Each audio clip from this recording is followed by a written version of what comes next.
Do you ever find it hard to let your children out of your sight?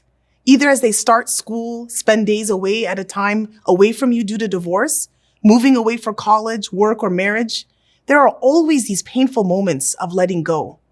Even when our children are living with us, it's hard to not want to control and protect their every move so that they don't make mistakes or so that they don't get hurt.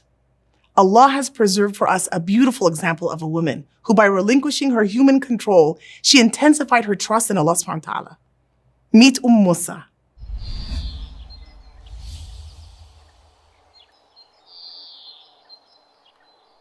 Musa lived in Egypt and was from the people of Bani Israel. They were oppressed and enslaved under the tyrannical rule of Fir'aun. Ibn Abbas radiallahu anhu narrated that Fir'aun had a dream that his entire kingdom and his followers were burned except for the people of Bani Israel were spared. So he gathered his priests and magicians and asked them about the meaning of his vision.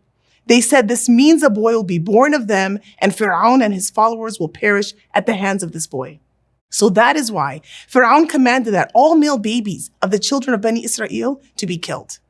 After some advice from his financial advisors, this was later modified to killing male children every other year so that he would not lose his enslaved workforce. SubhanAllah, this just shows you how evil Fir'aun was. Now imagine the fear that Musa lived in, especially after giving birth to a boy, baby Musa alayhi salam. But Allah had a plan for them both. Allah subhanahu wa ta'ala says, "We inspired the mother of Musa. Nurse him, but when you fear for him, put him into the river, and do not fear or grieve. We will certainly return him to you and make him one of the messengers." As soon as Musa received this divine inspiration, she made a basket and put her most prized possession, her newborn baby, in the river Nile. Imagine the difficulty of letting go. But despite the difficulty, she trusted in Allah subhanahu wa ta'ala that he would protect her baby and reunite her with him.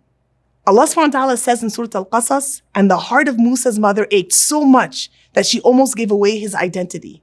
Had we not reassured her heart in order for her to have faith in Allah's promise?" Musa instructed her daughter to follow the basket from afar.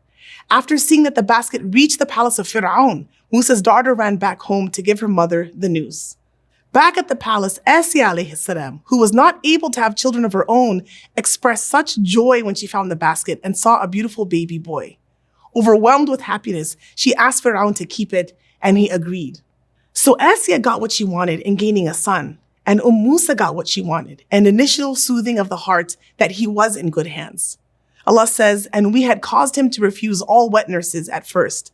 So his sister suggested, 'Shall I direct you to a family who will bring him up for you and take good care of him?'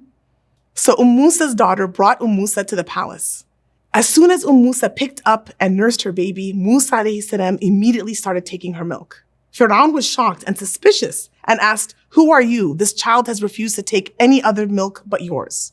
If Musa were to reveal who she was, Fir'aun would have known that the child was from Bani Israel and would have killed Musa alayhi salam instantly. However, Allah subhanahu wa ta'ala gave her inner strength, and she replied, "I am a woman of sweet milk and sweet smell, and no child refuses me." This answer satisfied Fir'aun.